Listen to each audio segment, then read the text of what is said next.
Today on Straight Talk Africa, a discussion on the challenges and opportunities regarding entrepreneurship.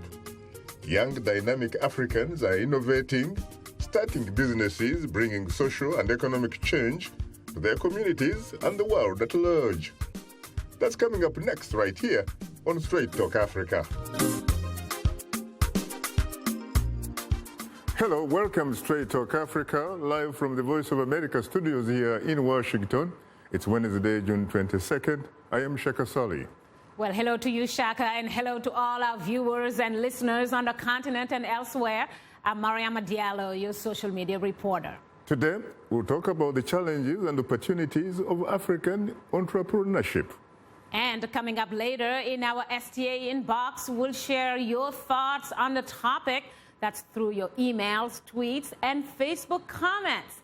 That's ahead on Straight Talk Africa. Hope you'll stay with us. But first, entrepreneurs are innovators and risk takers. My colleague, Paul Cisco, has more. Africa has the world's youngest and fastest growing population, home to more than 200 million people between the ages of 15 and 24. It is an increasingly well-educated population that is increasingly improving lives by developing computer applications, creating businesses, products, and providing new and improved services to their communities, the continent, and the world. Steve Case, co-founder of AOL, the American mass media company, says Africa, historically viewed as a problem to solve, is now viewed by many as an opportunity to seize, and entrepreneurs are leading the way. I think there's a recognition that Africa is open for business, that the role of young startups, entrepreneurs, in being nurtured in places here like iHub really has an opportunity to make a difference, to create a company that does have value so you can make money, but also you can have a positive impact on your society by hiring other people and creating products and services that can improve people's lives. That's a really powerful way to have an impact, and I think more and more people all around the world are realizing that startups can change the world, and they want to play a role in helping change their communities, lift up their communities, whether it be in Kenya or in Africa or anywhere in the world. Successful entrepreneurs share two key traits: talent and passion. Nigerian Kula Bello now lives in the United States. A self-taught designer, his CC brand company helps large and small organizations get their message out. South African Rhea Ngoini repurposes school bags. The 100% recycled bags feature a rechargeable solar cell that doubles as a nightlight and is used to study with where and when power is unavailable. Most importantly, what's helping a lot is the solar lantern. So the parents are coming in saying, my child's able to do work, and teachers are coming back and saying homework is now being done.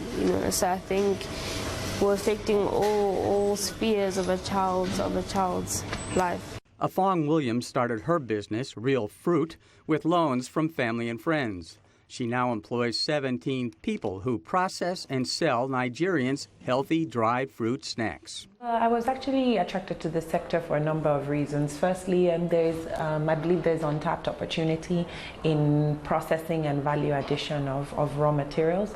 And I also believe that, it's a very budding sector. There's a lot of opportunity, as well as the job creation, which I think is quite important to me as an entrepreneur, to be able to play in an industry that would create a lot of jobs.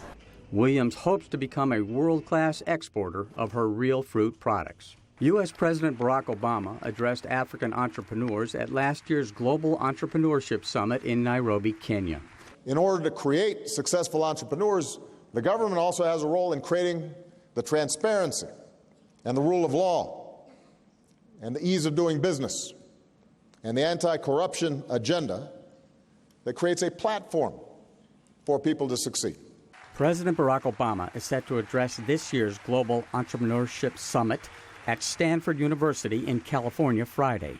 Paul Cisco, VOA News, Washington. Thanks, Paul, for that report. Joining us here in our studios are two distinguished guests.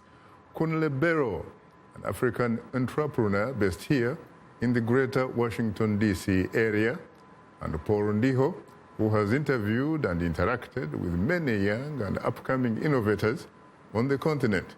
Well, gentlemen, I have to say frankly that I'm profoundly honored and exceedingly humbled to have the opportunity to host the two of you on Straight Talk Africa. Awesome. It's a pleasure to be here. Pleasure. You're most welcome. And especially you for the first time, Kunle. Yeah. Thank you. Thank you. Entrepreneurship. Yes. What does this word really mean? Because it seems to have its origins from the French language. What does it actually mean? Capital. Very interesting. My colleague Paul, you obviously have been covering these very, very interesting stories over the years. First of all, what inspired you to do that? I was inspired by the simple fact that I've seen a lot of young people who out of the blue come up with these incredible ideas that have turned into something tangible, something sellable on the global market. So what drove me in the first place was wanting to tell the African story. Why should it be about the negative story, while there are a lot of Africans who are doing great things? For example, there are a lot of developments that have come out of Africa. The example of M-Pesa in Kenya. That's the #1 export for Kenya right now. Every bank. When I was in Kenya last year, I met a Bank of America executive who was in Kenya to study about M-Pesa. And now I can see they're trying to implement the pay-as-you-go thing on their phones, or even using their banking system. So for me, what really drove me was the fact that I could see my own brothers, my own relatives are doing the same thing, quitting their jobs and starting small businesses, and they're successful businesses. They have successful businesses right now, and other young Africans who are doing that largely because of the exposure they are getting through the internet.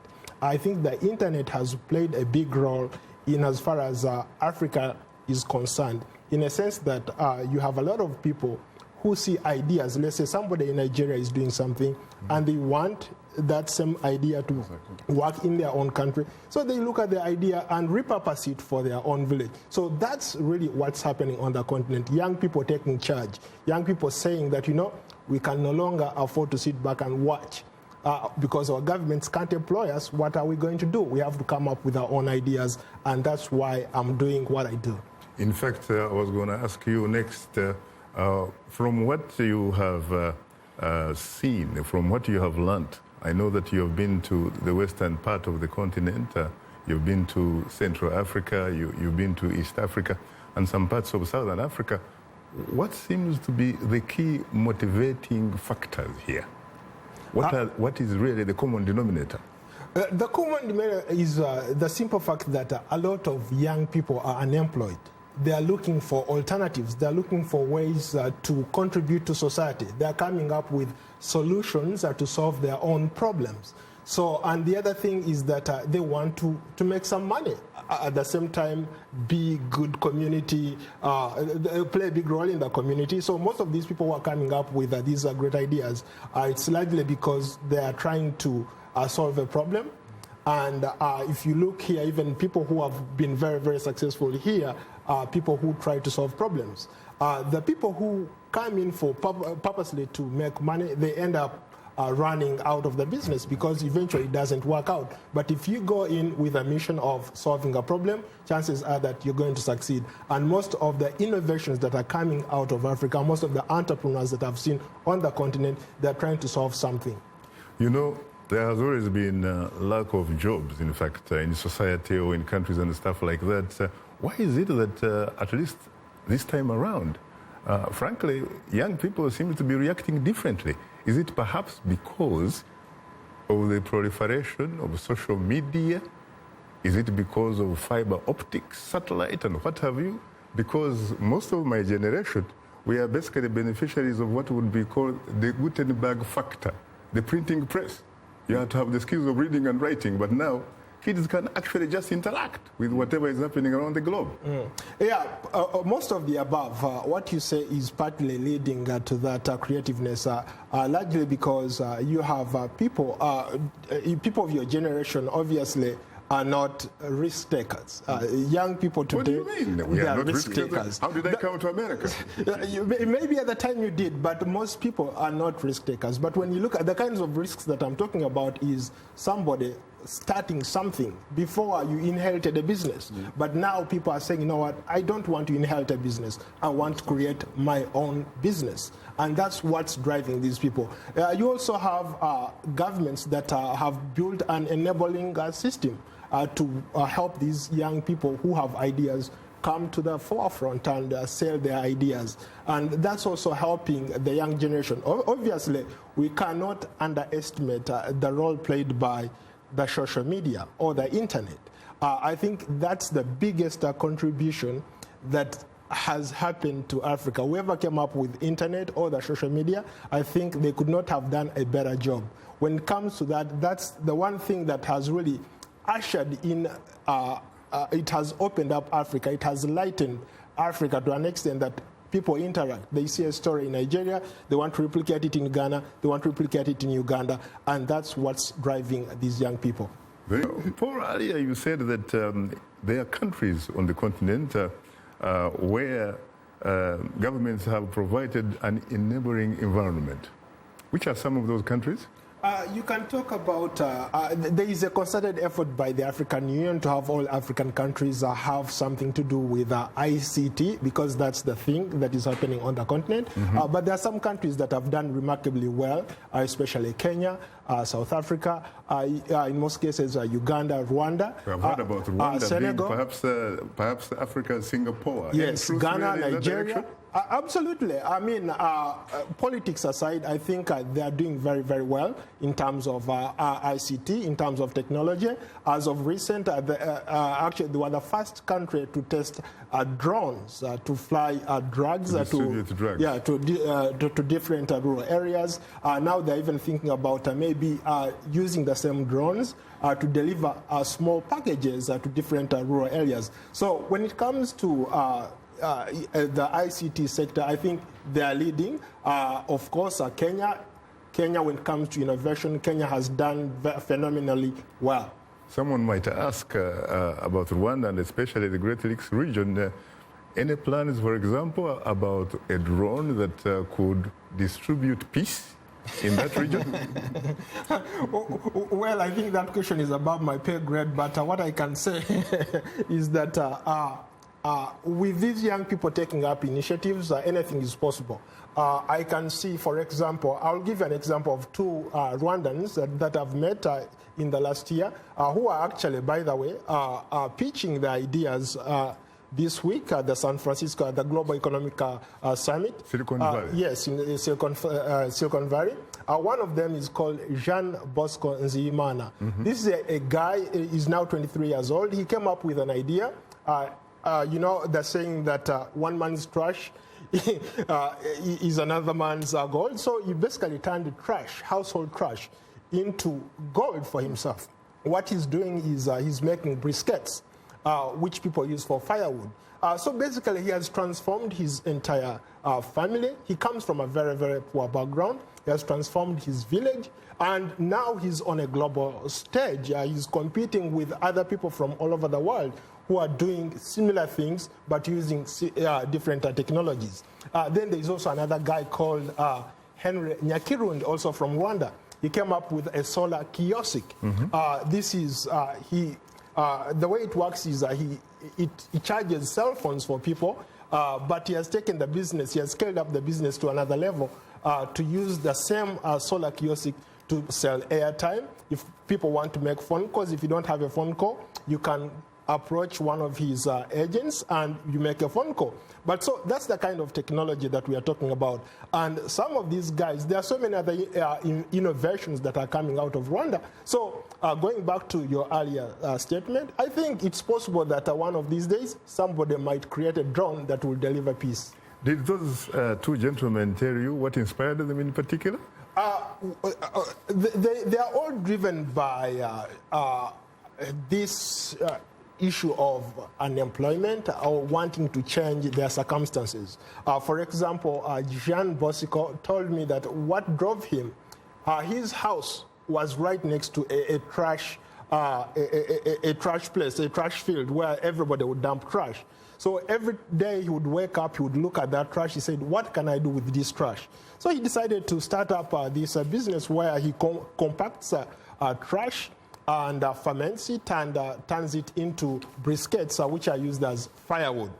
And the other gentleman, Henry Nyakirondi, pretty much is from a totally different generation, went to school here in the United States.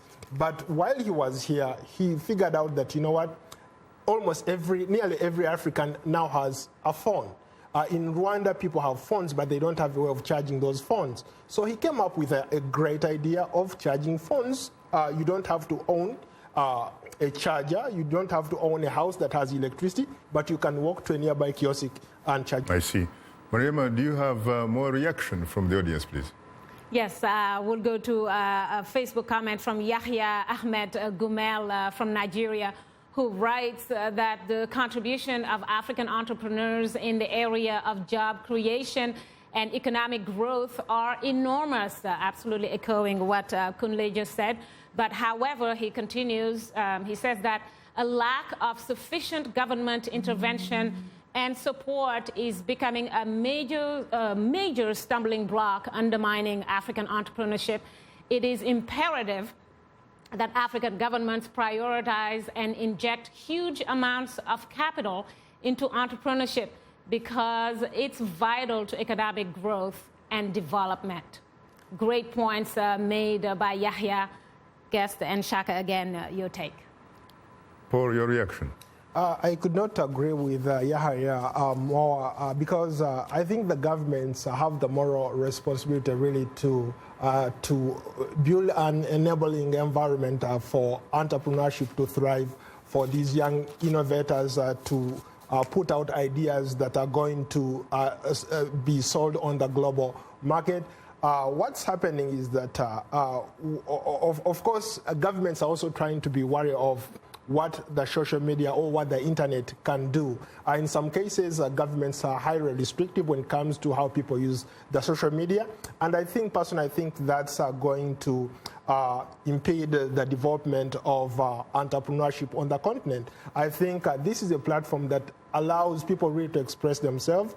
This is a platform that allows people to tap into other people's ideas. And I think that what is important, what needs to happen is governments figuring out a way of coming to table with these entrepreneurs, anybody who wants to come up with a solution and sit down on the table and have a conversation. Very interesting. Well, thank you very much, Mariama, for bringing us this week's audience reaction. Very interesting. Paul, you obviously have crisscrossed the continent, and there are some people who will say there must be a correlation between democracy, openness, societies that are relatively more open, and those are places where perhaps you are very likely to get a lot of innovators, as opposed to societies which are politically closed, which do not allow, for example, freedom of expression. True? You're right in a sense that, yes, in some areas where there's a lot of innovation, surprisingly, there are also repressive governments. Take, for example, Rwanda. Rwanda is, by any measure, considered a repressive government, but there are a lot of young people. But I think it's out of that. Rwanda itself says, in fact, it's one of the more democratic societies on the African continent. That's subject to debate. But when you look at what they have been able to do, despite the repression, despite these young people are saying, you know what, we need to think outside of the box. We need to be risk takers. We need to figure out a way of going around the repression. You also talk about like countries like Nigeria. Nigeria, you can say it's very vibrant, but at the same time, you can say it has those tendencies where people are not allowed to do certain things. But look at, they're leading in terms of innovation. They're leading in terms of entrepreneurship. The biggest, the largest millionaire, or the biggest guy who, like the Dangote, he is one. Aliko Dangote is one of the richest men in Africa. He's not one of the richest. Yes, he's the richest. The richest man in Africa. But he has thrived in an environment that a lot of people would not want to do business in. So where there is that kind of, the higher the risk, the higher the return of investment. So these people who are willing to take risks in such countries, they are doing very, very well. But what about cultures? Isn't also culture a factor? There are cultures which are more likely to, more amenable to take risks. There are others which are a little bit more conservative. You could say that. You could say that. I'll give an example of. I'll draw. Let's say Tanzania versus Kenya. In Kenya, you have very, very vibrant. The community is very vibrant. Everybody is a business person. Then you go to Tanzania. On the other hand, people do businesses, but they're not business savvy as Kenyans. So culture plays a role, but it's not. It plays a little to a certain extent. It doesn't stop people from doing what they're supposed to do. In some cases, it might hinder what they're supposed to accomplish, but I think it's very minimal. This is Straight Talk Africa, coming to you live from Washington.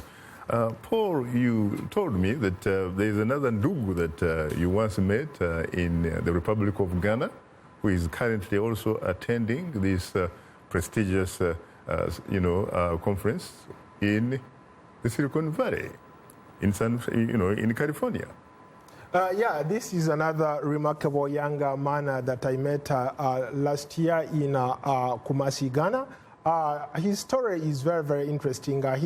He came up with this community project that makes bamboo framed bicycles. And initially to support his siblings through school, but then he scaled up the project to a big business. Now he manufactures bicycles that are actually exported to the West. As of recent, they opened up a store in San Francisco where he's actually exhibiting. He's part of the group that is pitching their businesses at the Global Summit. What is interesting about this young man is that he told me that what inspired him, where he grew up, there was a lot of bamboo. Bamboo grows wild in Africa. It's a free natural resource. People call it, now in some places, people call it the gold, the new gold of Africa. So he decided to tap into that. And by tapping into that, I mean, he took a risk. He decided to look at what are the other ways to harness or to come up with a product from bamboo. Because it's widely grown, nobody cares about it. There are forests and forests of bamboo. He said, let me start making things that maybe are energy efficient, that can just sell globally, not just in Ghana. And he came up with this wonderful project of making bicycles, and today he's one of the most popular guys. His name is Kwebena Danso of the Dansu project in Kumasi, Ghana. Interesting. Let's go to the lifeline of the sea. Let's go to East Africa. Good evening, Samuel from Uganda. You are most welcome, Straight Talk Africa. Good evening, Ndugu Shaka. How are you? I am hugely terrific, Ndugu Sam. How are you today? I'm very fine. Thank you for bringing in Paul Ndiho. My friend Paul Ndiho, Shaka Sel will give you my CV so that we can interact after the show or in the future. Now, I go to Paul Ndiho. How can the European and US markets help African entrepreneurs to market and sell their products? What contingency plans are to be put into place to ensure that the European and US government can actively give some tax relief and exemption on the exports to the international markets so that they can promote international trade? Thank you, Shaka, and thank you, Paul Ndiho, and the host. Thank you, Samuel, for that great question. I don't know if you are aware or if you've heard of what they call AGOA, the Africa Growth and Opportunity Act, something that was started by President Bush that allows Africans to export, actually to bring their merchandise here in the United States. That's one area that I will tell you maybe to look at and maybe figure out how you can. I know they have an office in Kampala. You can, if you want contacts, I can help you reach out to those people, and maybe they can help you. The other thing that personally I would not, that I would advise you to do is to look at your own market. There is potential in Africa. There is a lot of potential in Africa.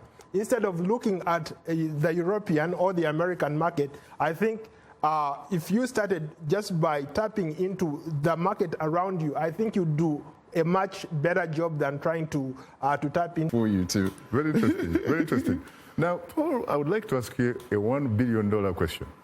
Okay. You talked about all the enterprising, remarkable entrepreneurs you met.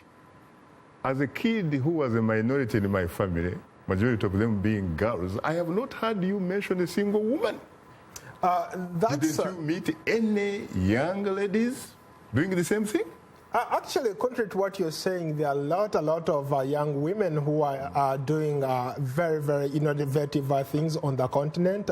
You go to any tech hub, for example, you go to iHub in Nairobi, Kenya, you go to Outbox in Kampala, Uganda, what about the Bongo Hive in Banana? Or Bongo Hive in Zambia. You find a lot of ladies. There are so many ladies who are doing. It's just that maybe the media doesn't do them justice. But on a whole, there are a lot of very, very smart young women and who are really into entrepreneurship, who have created things that are making headlines worldwide.